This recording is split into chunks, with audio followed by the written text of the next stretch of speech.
unang pagtatanim ng asparagus, pwede mo siyang harvestan after 6 months. Pero masasuggest ko sa inyo, harvestan nyo lang siya ng 1 year, after 1 year, para mas matumibay ang puno niya. Ang lifespan ng asparagus is 25 years.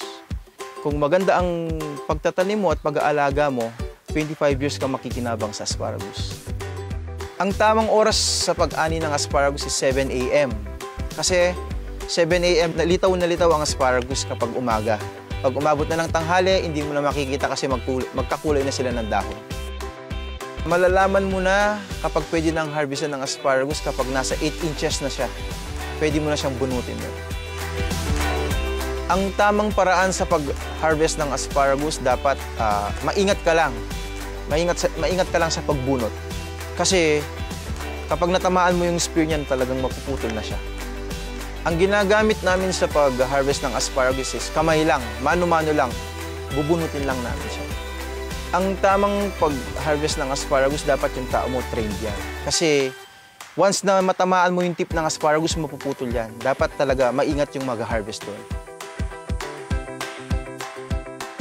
Sa panahon ng pag-ani ng asparagus, dapat araw-araw mong ina-harvest yan. Kasi kapag hindi mo in-harvest yan ng isang araw, magiging puno lang siya, magiging dahon lang. Masasayang lang siya. Mag-i-start ka ng mag-harvest ng asparagus November hanggang June. Ganon kahaba ang pag-harvest ng asparagus. Araw-araw ka mag-harvest. Sa araw-araw namin pag-harvest, nakaka-harvest kami ng 90 to 100 kilos kapag December to January, February. Yan. Kapag medyo uminit na siya, bababa na siya mga 60, 70, ganun ang harvest. After namin i-harvest ang asparagus, hugasan muna namin yan. Tapos isi-select namin yung mahaba, medium size, tsaka yung small size. Tsaka namin puputulan. Sa una po, sa pag-handle ng asparagus, yung harvest ng asparagus, sa una po, mahirap. Pero pag nasanay ka na, parang naglalaro ka na lang. Pagkatapos ng season ng asparagus, pinapahinga na namin yan. Kina-cut back na namin para kahit papaano mapahinga sila at ma-relax naman ang asparagus.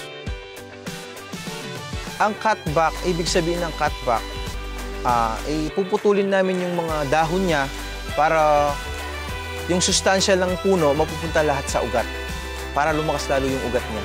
Para ang puno ay masigurado na makapagpahinga at makapag-produce ng marami sa next season.